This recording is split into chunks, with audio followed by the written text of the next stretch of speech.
Fampasahivana anao hatrany kosa ety ampamananantsika ny fampalalambavao amin'ny fivoan'ny gazety Iso ny laharana fa 20 indray no hitanao eny amin'ny mpivarotra gazety mahazatra anao mofo manomboka rahampitso maraina koa indro entina amintsika eto sahady ny andinindin'ireo lohateny ho hitanao isongadina ao anatin'ity laharana vaovao ity.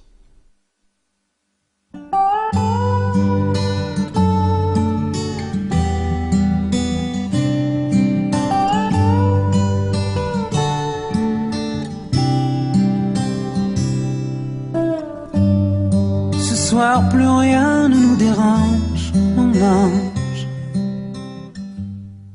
Efa tolotra soanao sahady ireo lamody menjaika hoety manomana ny andro ririnina. Ny vaovao mahaliana maneran-tany kosa no misongadina ao anatin'ity laharan'ity ka nisan'izany ny tantaran'ireo planeta madinika na ny asteroida izay manambana ny tany na koa ireo trangam-piarahamonina samihafa ny ivelany any. Anisan'ny asongadiny soa ihany koa ny momba nisan'ny zaza teraka izay hitaterany trangany Chine ny momba izay. Ny pejy sosialy ihany koa dia miresaka momba ny fisaorana izay tsy fidin-dafo hoy soa kanefa mampirindra tsara ny fiarahamonina amin'ny ankapobeny. Ao koa ny momba ireo vehivavy efa zoky olona miaraka sy mivady mihitsy azy amin'ny lehilahy mbola tanora na ilay atsotsika hoe kogara. Ny kolesterol ny resahan'ny soa amin'ny pejiny nahandro izay tanterana aminao mombamomba ity aretin'ity sy ireo sakafo tsara hofadiana mba tsy hampakatra izany. Ny sehatry ny fahasalamana indray dia hitondra ny sofanazavana momba ny fomba fiadiana amin'ny atsembohana amin'ny alina rehefa matory. Satonany ihany ireo fa ho hitanao anatin'ny soa laharana 20 ivoaka rahampitso maraina ny andindininy sy ireo lahatsoratra maro hafa mahazatra anao ao amin'ny soa.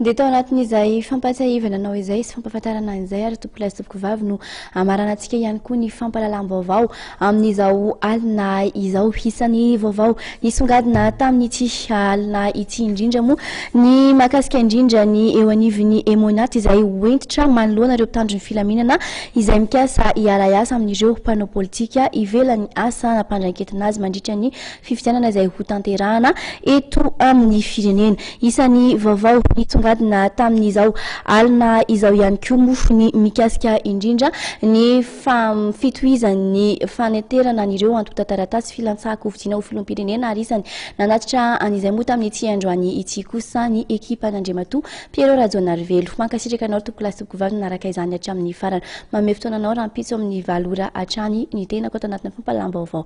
Veloma tompoko.